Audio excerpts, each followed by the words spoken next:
That really specific, kind of frustrating exhaustion that comes with learning a language. Oh, yeah. And I'm not talking about the beginning. The beginning's actually, it's kind of great. Everything's new. You learn the word for coffee and taxi. You order a croissant. You feel like a genius. You feel like an absolute genius. The honeymoon phase, Yep. dopamine hits everywhere. Exactly. But I'm talking about what happens, I don't know, 6 months later. Yeah. Or maybe 6 years later. You've got the apps, you've got the grammar books, you're watching movies with subtitles, and you are just stuck. You try to have a real conversation or, write a serious email for work and you freeze. It's the intermediate plateau. It is the absolute graveyard of language ambitions. It really is. And the advice you always get is, frankly, it's demoralizing. It's always just do more, immerse yourself more, study harder. Guided act. Just grind it out. But today, we are unpacking a source that basically just screams, stop at that advice. We're doing a deep dive into the AI advantage, accelerating English language mastery. And what I love about this source is that it's not some, theoretical essay. It is a tactical manual. It is. It's basically an engineering approach to language learning. Yeah. The core argument is that most people stay stuck on that plateau because they're relying on what the source calls passive study. Just consuming content. Just consuming.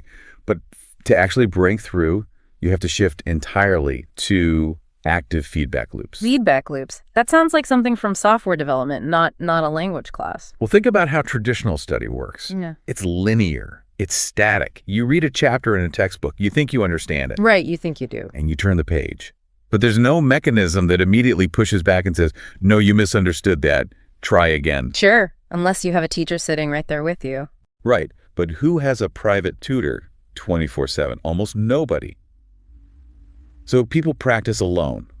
And the source points out this massive danger. Which is? When you practice alone without feedback, you aren't just stalling. You might actually be damaging your progress. You could be reinforcing your own mistakes. That is a terrifying thought, that practicing could actually make you worse. It's the concept of fossilization. If you say a phrase incorrectly, 50 times, let's say you mess up a preposition, and nobody corrects you, that error just hardens in your brain. It becomes a fossil. It becomes a fossil. It becomes the default path for your neurons. And the promise of the AI tools we're looking at is that they prevent that fossilization by providing that sort of tutor-level feedback instantly, every single time. So it's about catching the concrete while it's still wet. That's a perfect way to put it. Okay, so let's get into the gears of this. The source breaks it down into the big 4 skills: speaking, vocabulary, listening, and writing. I want to start with chat-based practice because this seems like the most obvious one, but the source implies like 99% of people are doing it completely wrong. They are. Most people treat AI chatbots like a chat.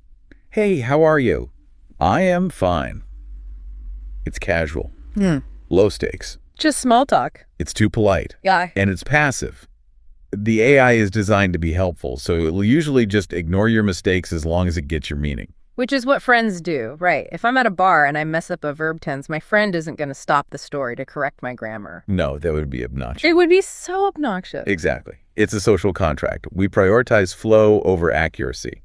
But to learn, you need to break that contract. The source suggests you have to use prompt engineering on your own learning process. You have to force the AI to stop being a polite friend and start being a rigorous coach. And this brings us to what the source calls the magic prompt. I circled this in my notes because it seems so simple, but I can see how it completely changes the dynamic. It changes everything. Instead of just chatting, you set the stage. You give the AI a specific instruction. I am going to practice this topic, correct every single mistake I make, explain the grammar rule, and then, this is the key, ask me to try again. That explain the why part feels crucial. The source gives this great example of a learner saying, I go meeting yesterday. Right. Classic tense error. In a normal chat, the AI would just say, oh, how was the meeting? And move on. And the learner thinks, great, I said it right. Precisely. It's a false positive. Yeah. But with the magic prompt, the AI stops the bus. It says, correction. You should say, I went to a meeting. Went is the past tense of go, and you need the preposition to. Now you try. It forces you to acknowledge the gap between what you thought was right and what's actually right. And it turns a simple text message into a micro lesson. It's that immediate feedback loop. You aren't guessing. You're being calibrated in real time. But let me play devil's advocate for a second. Doesn't that make the conversation incredibly tedious? If I'm stopping every 4 seconds to read a grammar explanation, I'm going to lose the thread. It feels like it would kill the fun. That's a valid concern. And the source actually addresses it. It says you shouldn't do this for every interaction. This is what's called deliberate practice. Okay. You do this for 10 minutes to sharpen your accuracy. Then you can turn off the coach mode and just have a free-flowing chat to practice your fluency. But you need that friction, that tedious friction, to upgrade your mental model of the grammar. So it's the difference between doing drills and playing a scrimmage. Exactly. Most learners only ever scrimmage. Yeah. This is about doing the drills. That makes a lot of sense. Okay, let's move to vocabulary. I have such a love-hate relationship with vocab lists. I have memorized so many lists of words in my life that I have never, ever used. The schoolhouse problem. Yes. Why did I learn the word for thimble and badger before I learned how to say, I need a receipt for my taxes? Because standard curriculums are built for everyone, which, means they're built for no one. The source argues that our brains are efficiency engines. They're biologically designed to just dump information that isn't relevant. Right. So if you try to force-feed your brain a list of agricultural terms, and you work in IT, it just goes in one ear and out the other. It doesn't even go in the ear. It just bounces off. So the source introduces a concept here called personalized contextualization. This is where that technical debt example comes in, right? This was a real light bulb moment for me. It's a brilliant example. So imagine you're a software engineer. You want to learn the word refactoring. A generic app might give you a sentence like, the game was canceled because of rain. Boring. Forgettable. I don't care about the game. But an AI that knows your context, because you've told it I'm a developer, will generate something like, this module requires refactoring because of the high technical debt. See, that sticks. Because if I'm a developer, I have a visceral emotional reaction to the words technical debt. I know that pain. Exactly. You're anchoring new language to an existing neural pathway. Yeah. You aren't just learning English, you're learning your English. The source says this increases retention massively because the brain tags that information as useful. It moves from the trash pile to the keep pile. That's it. So the strategy is to basically stop using pre-made decks. Or at least supplement them heavily. Ask the AI. Create a vocabulary list for my job or my hobby, and use these words in sentences that I might actually say. It sounds like we're moving from just-in-case learning to just-in-time learning. That is a perfect way to put it. All right, let's tackle the physical side of things. Pronunciation. This is usually the scariest part for people. You can know all the grammar, all the words, but if you open your mouth and the sounds are wrong, you feel like an idiot. And there's a biological reason it's so hard. It's called the proprioception gap. Proprioception. It's your sense of where your body is in space. When you speak, you think you're moving your tongue and lips a certain way, but you often aren't. And this is the kicker. You often can't hear your own errors. Right, because your skull vibrates. You literally hear a different sound than everyone else does. Exactly. And your brain also autocorrects what you hear. You think you're saying sheet, but you might be saying, well, another word. Yeah, let's not go there. So the source suggests using AI to see the sound. This is all about visual feedback. How does that work? There are tools now where you record yourself saying a sentence, and the AI generates, like a sound wave or a spectrogram of your voice. Then it overlays that on top of a native speaker's sound wave. So you can literally look at the screen and go, oh, look, my wave is flat here, but the native speaker's has a spike. It turns a subjective feeling, I think I said that right, into objective data. You can see the pitch, you can see the stress, and the goal becomes a game. Make your picture match their picture. It gamifies the physical act of speaking. And it forces you to notice things your ear misses. For example, English has a lot of those schwa sounds, the unstressed lazy vowels. The sound. Right. Non-native speakers often overpronounce every vowel. The visual tool will show you, wait, you're putting too much energy here. Cut it. Flatten that wave. That's fascinating. It's like biofeedback for your accent. It is. And it solves the problem of not having a coach there to say, your tongue is too high. The data is the coach. Okay, moving on to listening. The source talks about the wall of noise. I think every language learner knows this feeling. You turn on the news in another language and it's just a machine gun of syllables. And what happens to your brain? It just shuts down, you tune out, it's just noise at that point. Right, cognitive overload. The source applies a theory here called comprehensible input. Basically, you only learn when you understand most of what's being said, but it's just a little bit of a stretch. The Goldilocks zone. Not too hard, not too easy. Exactly. But finding content in that zone is a nightmare. It's either the cat sat on the mat, way too easy, or the geopolitical ramifications of the trade war. Way too hard. There's no middle ground. AI builds that middle ground. The source describes a workflow where you can take any content and have the AI rewrite the script or generate audio specifically at your proficiency level. So you get graded content on demand. But it goes a step further. It suggests a structured input workflow. It's 4 steps. First, listen to the clip at normal speed. Just get the gist. Okay, standard. Step 2, listen again while reading the transcript. This connects the sound to the word. This is where you decode that wall of noise. Because often you actually know the word, you just didn't recognize it in a fast sentence. Exactly. Step 3, the AI asks you comprehension questions. You have to prove you understood the meaning. And step 4, you loop the difficult sections over and over. It sounds rigorous. This isn't just listening to a podcast while you do the dishes. No. The source is very clear. Passive listening is for maintenance. Active, structured listening is for improvement. If you aren't sweating a little, you probably aren't climbing. Speaking of sweating, let's talk writing. The source makes a claim that writing is actually a better way to improve your speaking than people realize. It is, because writing is essentially speaking in slow motion. When you speak, you don't have time to think. You just survive the sentence. When you write, you have the luxury of processing time. You can engineer your sentences. But here's the trap, and I fall into this all the time. I write an email, I run it through a grammar checker, it fixes 5 things, I click accept all, I send it. Have I learned anything? 0. You have learned absolutely nothing. You outsourced your competence to the machine.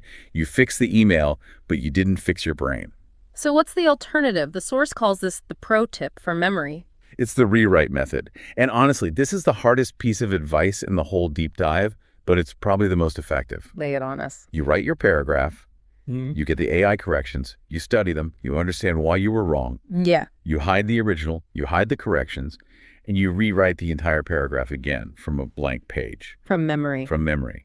Oh, that sounds painful. It is. It leverages what's called the generation effect. Cognitive science tells us that generating information, pulling it out of your own head, creates much stronger neural bonds than just recognizing it. By forcing yourself to rewrite it, you're proving to your brain that this new structure is important. It prevents that accept all laziness. You actually have to own the correction. If you only do one thing for your writing from this whole source, do that. Stop clicking accept. Start rewriting. Okay, so we've covered the mechanics. But language is social. It's about interaction. And sometimes you need to simulate a high-pressure situation. The simulation tool, this goes back to the chat, but it uses role play. I really like the debate idea. Yes, the source suggests telling the AI, you are a skeptic. Debate me on the benefits of electric cars. Do not let me off easy. Why a debate specifically? That sounds intense. Because a debate forces conditional thinking. You have to use words like, however, on the other hand, furthermore. You have to construct logical arguments under pressure. It taxes your working memory way more than a casual chat. It's like linguistic weightlifting. It is. And the beauty of doing it with AI is that it's a safe space. Yeah. If you freeze in a real debate with a person, it's humiliating. Oh, it's terrible. You feel terrible. If you freeze with the AI, you just pause, look up a word, and keep going. You get all the pressure without the social risk. That combination, high cognitive load, low social risk, that seems like the sweet spot for rapid growth. It removes the anxiety that usually shuts down the language centers of the brain. You can experiment with complex sentences because the cost of failure is 0. So we have this incredible toolkit, magic prompts, visual pronunciation, the rewrite method, debate simulations, but I can hear the listeners right now. I have a job. I have kids. I do not have 2 hours a day for this. And that's the reality. If a system requires 2 hours, it will fail. The source knows this.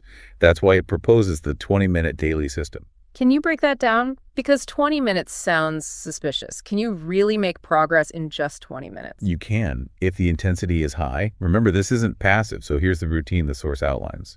Okay. Minutes 0 to 5. Vocabulary, but using those personalized sentences. Minutes 5 to 10. Pronunciation.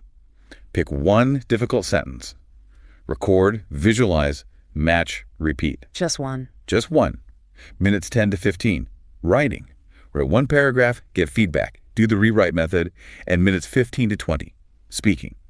A quick debate or role play. It's a circuit workout. Exactly. It touches every skill every single day. And because it's short, you're less likely to skip it. Consistency trumps intensity. But the source also has a one thing rule. It says if your day is absolutely crazy and you can't even do 20 minutes, what's the one thing you must not skip? Speaking, practice with feedback. Why that one? Because it's the frog. You know the saying, eat the frog, do the hardest thing first. Speaking is the most active, the most vulnerable, the most neglected skill. It's easy to just passively flip through flashcards and feel like you're studying. It feels like work, but it's actually procrastination. Correct. Speaking requires you to synthesize everything, vocab, grammar, pronunciation, in real time. If you only have 5 minutes, spend it talking to the AI and getting corrected. That's where the growth happens. This deep dive has really shifted my perspective. I think for a long time, we've looked at AI as a shortcut. Like, oh, the AI will just translate for me, so I don't need to learn. But the source is arguing the exact opposite. AI isn't a crutch. It's an accelerator.